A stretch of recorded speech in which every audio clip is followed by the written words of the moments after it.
Le train accidenté est toujours sur les rails. La voiture de tête a été broyée par la violence du choc. Notre équipe a pu se rendre au plus près de la carcasse ce matin. Un large périmètre de sécurité a été établi tout autour du train où, vous le voyez, pompiers et enquêteurs poursuivent leurs investigations. Et ici, c'est toute une presse nationale qui est mobilisée, seulement 3 jours après la catastrophe en Andalousie. La collision de 2 trains en Andalousie avait causé la mort de 42 personnes. Aujourd'hui, l'Espagne est de nouveau frappée par un drame ferroviaire. Hier soir, dans la banlieue de Barcelone, un train circule entre Saint-Sadurní et Gelida. Lorsqu'à cet endroit précis, sur une voie limitée à 130 km/h, la voiture de tête heurte un obstacle, il est 21 h. Le mur qui borde la voie ferrée s'est effondré. Sur ces images tournées hier soir par les pompiers, on voit le mur encastré dans le train.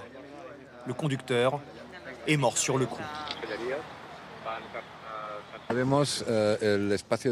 On ne connaît pas encore le temps exact entre la chute du mur et le choc avec le train.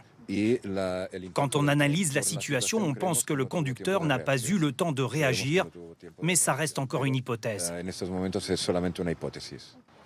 Comment le mur a-t-il pu s'effondrer? La Catalogne subit depuis plusieurs jours des pluies diluviennes qui ont fragilisé les sols. Selon les premiers éléments de l'enquête, ces intempéries seraient à l'origine de l'effondrement du mur sur la voie ferrée. En plus du conducteur tué sur le coup, près de 40 personnes ont été blessées. Très vite prises en charge par les secours et accueillies ici dans ce domaine viticole, juste à côté des rails. Tout s'est déroulé dans le calme, il n'y avait aucune tension. Les gens sortaient du train, la maison s'est transformée en poste de secours. Tout de suite, des pompiers et des médecins sont venus pour soigner les victimes et les blessés les plus graves ont été évacués. Nous n'avons pas dormi de la nuit, nous n'avons fait qu'aider.